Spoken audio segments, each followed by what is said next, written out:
সুপ্রিয় দর্শক, আসসালামু আলাইকুম। দেশ ও প্রবাসে যে যেখানে আছেন, আপনাদের প্রত্যেকে আন্তরিক শুভেচ্ছা জানাচ্ছি। আজকের নতুন একটা প্রতিবেদনে দেখতেছেন আমাদের স্ক্রিনে একটা আপুর ছবি। আপুর দেখতে শুনতে অনেকটাই সুন্দর। আসলে কেন আসলো প্রতিবেদনে, আপুটা একটা অডিও কলে সংযুক্ত হন। আপুটা একটা প্রতিবেদন করবো অডিও কলে ছবি দিয়ে। তো ভিডিওটা কন্টিনিউ করবেন, তাহলে বুঝতে পারবেন আপুটির জীবনের ঘটনা।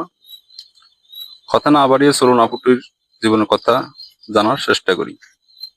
আপু, আসসালামু আলাইকুম। ওয়ালাইকুম সালাম। আসসালামু আলাইকুম। ওয়ালাইকুম আসসালাম।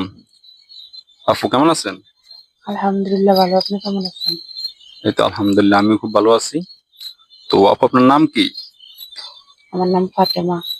ফাতেমা আক্তার, বাহ, খুব সুন্দর একটি নাম। তো আপু, আজকে প্রতিবেদনে কেন আসলেন? আসছি, চাইতেছি একটা মনের মতো মানুষ যে সুখে দুঃখে পাশে থাকে, ভালোবেসে বিয়ে করে এমন একটা মানুষ চাই। ও আচ্ছা আচ্ছা। তো আপু, কি করেন আপনি? আমি পড়ালেখা করি। মানে লেখাপড়া করছেন নাকি? জি। ও আচ্ছা, তো কতটুকু লেখাপড়া করছেন আর কোন সাবজেক্ট নিয়ে পড়েন? বিয়ে অনার্সে ডাক্তারি সাবজেক্ট নিয়ে। ও আচ্ছা আচ্ছা। তো আপু, আপনার বর্তমান বয়স কত? আমার বয়স চলতেছে 21। 21 বছর চলতেছে। আপনার আগে বিয়ে শাদী হয়েছে? না, আমার আগে বিয়ে শাদী হয় নাই। কেন বিয়ে শাদী হয় না? 21 বছর বয়স হয়ে গেছে, আপনার কি কারণে বিয়ে শাদী হয় না আমাদের একটু দর্শকের মাঝে বলবেন? বিয়ে শাদী হইতেছে না, আমার বিয়ে শাদী হইতেছে না যৌতুকের জন্য। আমার মা নাই, মা মারা গেছে ছোটবেলায়। সংসারে কষ্ট, অভাব, তার জন্য যৌতুকের জন্য বিয়ে হইতেছে না। ও আচ্ছা, আপনার ফ্যামিলিতে কে কে আছে আপু? ফ্যামিলিতে আমার বাবা আছে, সৎ মা আছে, ছোট ভাই বোন আছে। ও আচ্ছা আচ্ছা, মানে এখন আপনি চাইতেছেন ভালো একজন মনের মানুষ নাকি? জি, একটা মনের মতো মানুষ পাইলে বিয়ে করবো, এটাই চাই। ও আচ্ছা আচ্ছা। তো এখন আপনি পড়ালেখা করতেছেন, আপনার বাবা কি করে? আমার বাবা জমিনে কাজ টাজ করে। আপনাদের সংসার কিভাবে চলে?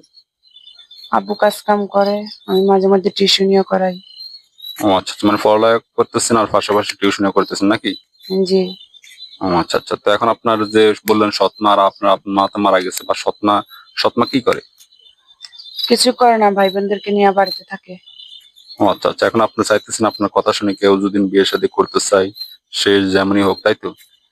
যেমনই হোক একরকম হইলে হবে, শুধু ভালোবাসবে, যৌতুক ছাড়া বিয়ে করবে এমন একটা মানুষ চাই। ও আচ্ছা, আপনি একটা সৌন্দর্য একটা বা সুন্দর একটা মেয়ে বা অবিবাহিত শিক্ষিত ঘরের একটা মেয়ে, এখন আপনার জন্য কিরকম পুরুষ বা হলে আপনার জন্য পছন্দ হবে? যেমনই হোক একরকম হইলে হবে, একটা ভালো মনের মানুষ যে সুখে দুঃখে পাশে থাকবে, ভালোবাসবে, যৌতুক ছাড়া বিয়ে করবে এমন একটা মানুষ চাই। ও আচ্ছা আচ্ছা। তো আপনার কথা যদি সত্যি হয়, অনেকে যোগাযোগ করতে চাইবে, সত্যি তথ্য পাবে তো? জি। ও আচ্ছা আচ্ছা। আপনার সাথে কিভাবে যোগাযোগ করবো আপু? স্ক্রিনে আমার নাম্বারটা দিয়ে দেন।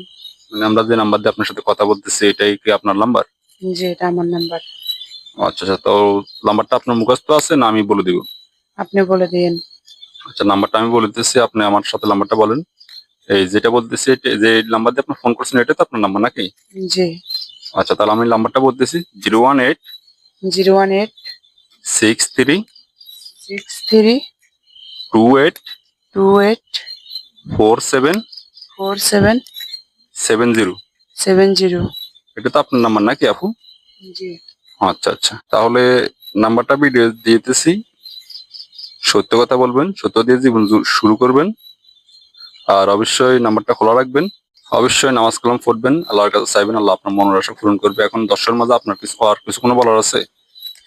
জি না, আমি দর্শকের মাঝে বলতে চাই, আমি একটা মনের মতো মানুষ চাই, একটা মনের মতো মানুষ পাইলে বিয়ে করবো, এটাই চাই। আগে কখনো প্রতিবেদন আসছেন আপু? না, আমি আগে কখনো প্রতিবেদনে আসি নাই। আচ্ছা আচ্ছা, ঠিক আছে আপু, ধন্যবাদ। আর মোবাইল খোলা রাখবেন, অনেকে ফোন দিবে, ফোনটা রিসিভ করবেন। হ্যালো দর্শক, শুনছেন একটা অসহায় গরিব ঘরের মেয়ে জীবনের সত্যিকার জীবনের গল্প, সত্যিকার একটা জীবন সঙ্গী চাই। কেউ যদি যোগাযোগ করতে চান বা বিয়ে শাদী করতে চান, এই নাম্বারে যোগাযোগ করবেন। আপুটার নাম্বার আমরা ভিডিও দিয়ে দিতেছি, স্ক্রিনে আছে। ইউটিউবের কমিউনিটি গাইডলাইনের কারণে অনেক কিছুই বলতে পারি নাই, এজন্য আন্তরিক দুঃখিত। আপনারা যদি আরো কোনো তথ্য জানতে চান, আপুটির নাম্বার স্ক্রিনে দেওয়া আছে, সেখান থেকে নাম্বারটা নিয়ে আপনারা আপুটির সাথে যোগাযোগ করতে পারবেন। তো আপনাদের মূল্যবান সময় দিয়ে ভিডিও দেখছেন ও শুনছেন, এজন্য ধন্যবাদ। আসসালামু আলাইকুম।